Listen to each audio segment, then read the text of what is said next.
Hello my dear students, welcome back again in your English grammar class. Here in this class we are going to start chapter number 26 और इस chapter का नाम है letter. Letter means पत्र, letter लिखना. पत्र कैसे लिखते हैं? अब देखिए letter कैसे होते हैं. सबसे पहले letter होते हैं, एक है formal letter और एक informal letter.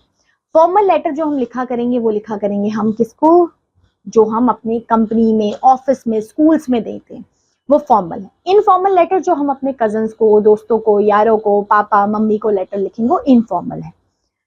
लिखने का तरीका सेम होता है, बस थोड़ी लैंग्वेज डिफरेंट हो जाती है. जैसे जो हम जैसे आप खुद ही देख सकते हैं, जैसे आप अपने टीचर से बात करते हैं वैसे आप अपने दोस्त से तो नहीं बात करते, लैंग्वेज चेंज हो जाती है. तो बस यही चीज हमें समझनी है किस तरीके से अगर हम इन दोनों को यूज करते हैं, फॉर्मल और इनफॉर्मल, इसका स्ट्रक्चर सेम होता है, बस लैंग्वेज डिफरेंट हो जाती है. देखिए क्या लिखा है. सबसे पहले यहाँ पे आपको लिखना होगा पता, एड्रेस लिखना होगा जिसको आप लिख रहे हैं. उसके बाद में आपने लिखना होगा क्या आप किसको लिख रहे हैं, my dear friend, my dear brother. उसके बाद आपका प्रमुख बॉडी आएगी जो आपका लेटर जिस बेस पे है.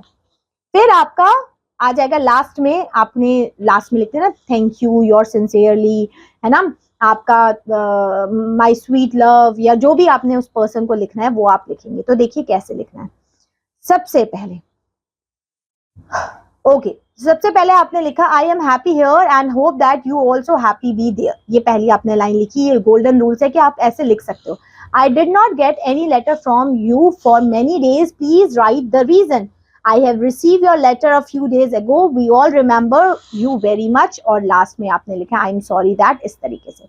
आइए इसका मैं आपको थोड़ा सा वो बता देती हूँ कि किस तरीके से लिखना है ना.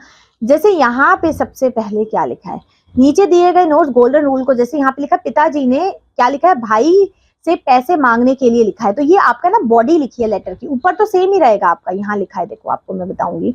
तो इसमें कैसे लिखा है, देखो आज आप यहाँ पे आप अपने पिताजी से पैसे मांग रहे हैं कि आपको कुछ पैसे दिए जाए. तो आप कैसे लिखेंगे, Our school is going to the historical and educational tour.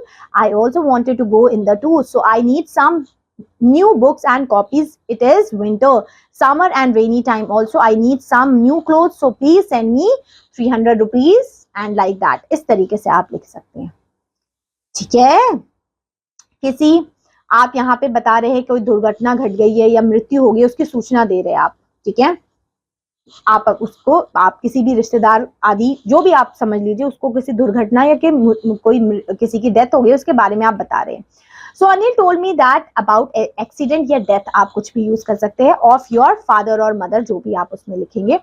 I am very sorry to know about it, मुझे बहुत दुख हुआ वो जान के. My parents also shocked to know about this bad news. Believe me friend, I do not proper words to console you.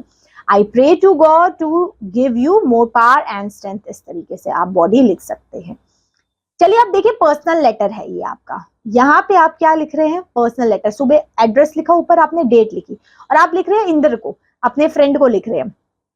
I am sorry to know you about your illness. यहाँ पे आप लिख रहे हैं कि आपका दोस्त बीमार है, उसके बारे में आप उसका हालचाल पूछने के लिए लेटर लिख रहे हैं.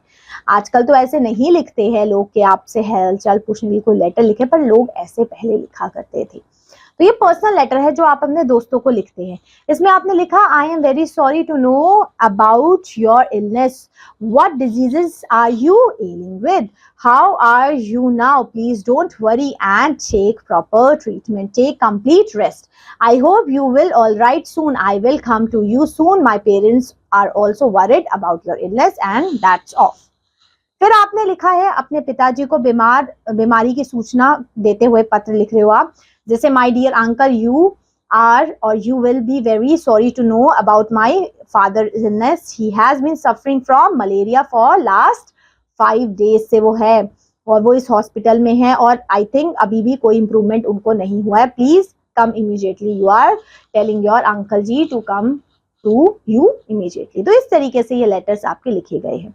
तो बहुत सारे एग्जाम्पल्स आपके यहाँ पे दिए गए हैं, तो आप इसको पढ़ सकते हैं.